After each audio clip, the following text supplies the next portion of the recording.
Education tips में आज अपन 12th जो केमिस्ट्री का जो चैप्टर नंबर सेकंड था जिसका नाम था विद्युत रसायन। उसके पहले दो वीडियो के अंदर कुछ शॉर्ट क्वेश्चन देखे थे जो बोर्ड एग्जाम 2024 के लिए बहुत ही महत्वपूर्ण है।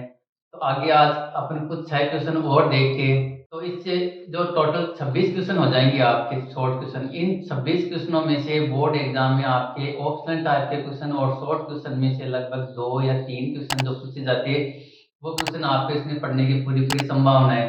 तो इन 26 क्वेश्चन को आपको करेक्टली याद करना है। तो देखो पहला आज का क्वेश्चन है कि शेल स्थिरांक का जो एसआई मात्रक है, तो शेल स्थिरांक का जो सूत्र होता है वो क्या होता है। तो शेल स्थिरांक याद करने के लिए आपको क्या दिया होता है, एक तो चालकता दी होती है और एक विलयन का प्रतिरोध दिया होता है। अगर किसी सेल के अंदर किसी विद्युत अपघट्य विलयन का चालकता आपको दे दे और उसका प्रतिरोध आपको दे दे और उसके बाद में आपको क्या पूछा जाता है, सेल स्थिरांक पूछा जाता है जिसको अपन जी स्टार से प्रदर्शित करते हैं। तो सेल स्थिरांक का जो सूत्र होता है वो क्या होता है, चालकता इंटू प्रतिरोध।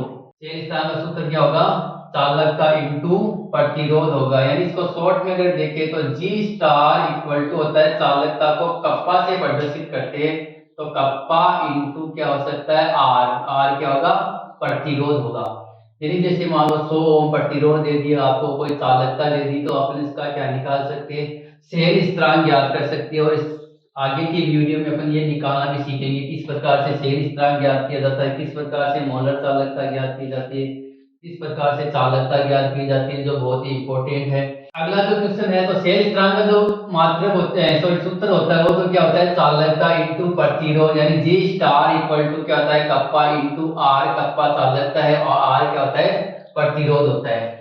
दूसरा जो क्वेश्चन है वो है सेल स्थिरांक की एसआई। सेल स्थिरांक की जो इकाई बोल सकते हैं, या इसको अपन बोल सकते हैं एसआई मात्रक। क्या बोल सकते हैं, एसआई मात्रक भी पूछ सकते हैं। या आपको पूछ सकते हैं कि सेल स्थिरांक जो होते हैं उसकी इकाई क्या होती है।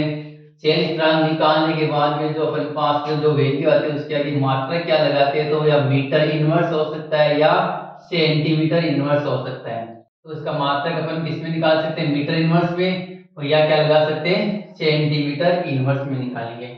अगर अपन क्या करेंगे, चालकता इंटू प्रतिरोध करेंगे तो जो वैल्यू आएगी अपने पास किस में आएगी, मीटर इनवर्स में आएगी। अपन उसको किस में चेंज कर सकते हैं, सेंटीमीटर में भी चेंज कर सकते हैं। तो अगर सेल स्थिरांक आपको प्रतिरोध आर में दे रखा है, चालकता जो होती है वो सीमेंस में अगर दे रखी है, सीमेंस मीटर इनवर्स में दे रखी है, तो आपका जो सेल स्थिरांक का मात्रक वो किस में आता है, मीटर इनवर्स में आता है। इसमें आएगा मीटर इनवर्स में आएगा, क्योंकि चालकता का जो एसआई मात्रक होता है वो क्या होता है, सीमेंस मीटर इनवर्स होता है। और प्रतिरोध का जो एसआई मात्रक होता है वो क्या होता है, ओम होता है। ठीक है, तो आगे आपकी जो यूनिट लगेगी वो क्या लगेगी, मीटर इनवर्स। इसको आप सेंटीमीटर इनवर्स में भी चेंज करके लिख सकते हो।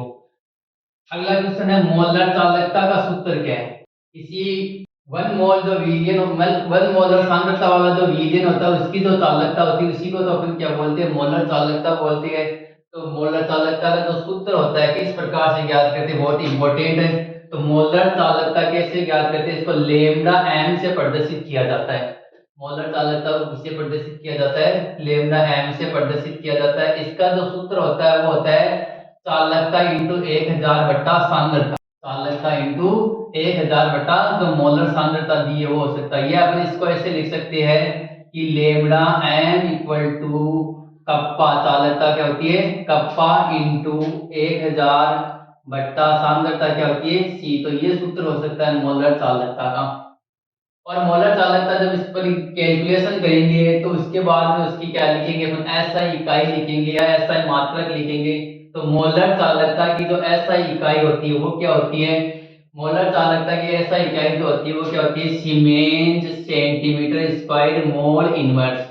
यानी S C M square mole inverse, या इसको ऐसे लिख सकते हैं अपन, सीमेंस सीमेंस सेंटीमीटर स्क्वायर और प्रति मोल। ये इसका एसआई मात्रक लिख सकते हैं। ठीक है, तो इसका एसआई मात्रक क्या होता है, S C M square mole inverse. जब हम कैलकुलेशन करते हैं तो इसमें तो ये यूनिट लगाते हैं अपन, S C M square mole inverse. ये यूनिट आपको लगानी है। जैसे लेमडा एम आपको कप्पा की वैल्यू दी हुई है और कंसंट्रेशन अगर विलियन की दी हुई है, तो आप क्या कर सकते हो, उसका सेल स्थिरांक सॉरी मोलर चालकता ज्ञात कर सकते हो। और मोलर चालकता ज्ञात करने के बाद में जो यूनिट लगानी है आपको वो क्या लगानी है, सीमेंस सेंटीमीटर स्क्वायर और मोल इनवर्स। फिर है चालकता का सूत्र क्या है, देखो चालकता का सूत्र क्या होगा, सेल स्थिरांक बटा प्रतिरोध। क्या होगा, सेल स्थिरांक बटा प्रतिरोध। जब अगर अपन मोलर चालकता की कैलकुलेशन करते हैं तो मोलर चालकता के लिए अपन क्या लगाते हैं, सूत्र चालकता इंटू 1000 बटा सांद्रता।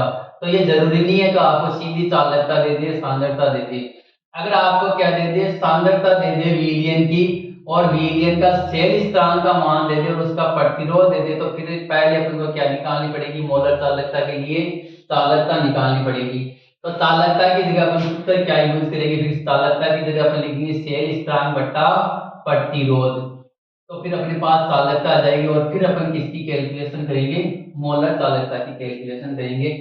तो चालकता का जो सूत्र होता है वो क्या होता है, सेल स्थिरांक बटा प्रतिरोध, यानी अपन शॉर्ट में कह सकते हैं कि कप्पा इक्वल टू क्या हो सकता है, सेल स्थिरांक को किससे प्रदर्शित करते हैं, सेल स्थिरांक को प्रदर्शित करते हैं जी स्टार से, बटा प्रतिरोध क्या होता है, आर होता है। ये चालकता का क्या हो गया, सूत्र हो गया। तो अगर प्रतिरोध सेल स्थिरांक की वैल्यू अपन को दे दे, प्रतिरोध अगर अपन को दे दे, तो अपन क्या ज्ञात करेंगे, उसकी चालकता ज्ञात करेंगे।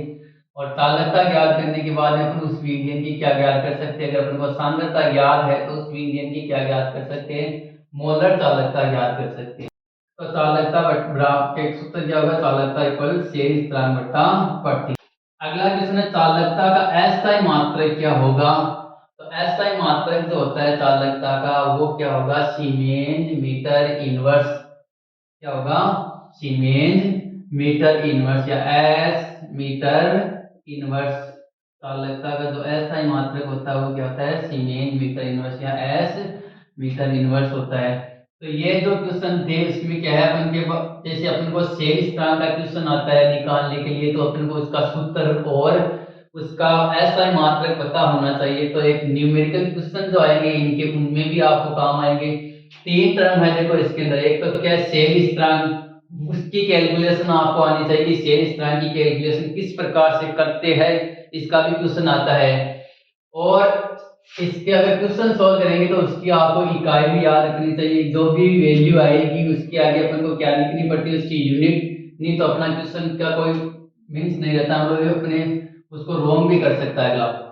और मोलर चालकता और तीसरा होता है चालकता। तो ये तीन जो सेल स्थिरांक, मोलर चालकता और जो चालकता, ये जो तीन जो सूत्र है ये आपको करेक्टली याद होने चाहिए, जिससे अपन क्या याद करेंगे आगे जो न्यूमेरिकल क्वेश्चन करेंगे तो उसमें सेल स्थिरांक याद करते हैं। मोलर चालकता अगर कभी आपके आए तो उसके लिए आपके क्वेश्चन आ सकता है कि उसमें आपको चालकता याद करनी पड़े, फिर क्या याद करनी पड़ती है, मोलर चालकता याद करनी पड़ती है। तो इस प्रकार से ये बहुत ही इंपॉर्टेंट है। 6 जो क्वेश्चन है इसमें आपको 3 तो सूत्र याद करने और तीनों जो सूत्र है उनके क्या याद करनी है, आपको अस्थायी मात्रक याद करनी है। तो अगले वीडियो के अंदर ये जो अपने 3 सूत्र है इस पर के क्वेश्चन किस प्रकार से बोर्ड एग्जाम में पूछे जाते हैं उन क्वेश्चनों को सोल्व करेंगे। धन्यवाद।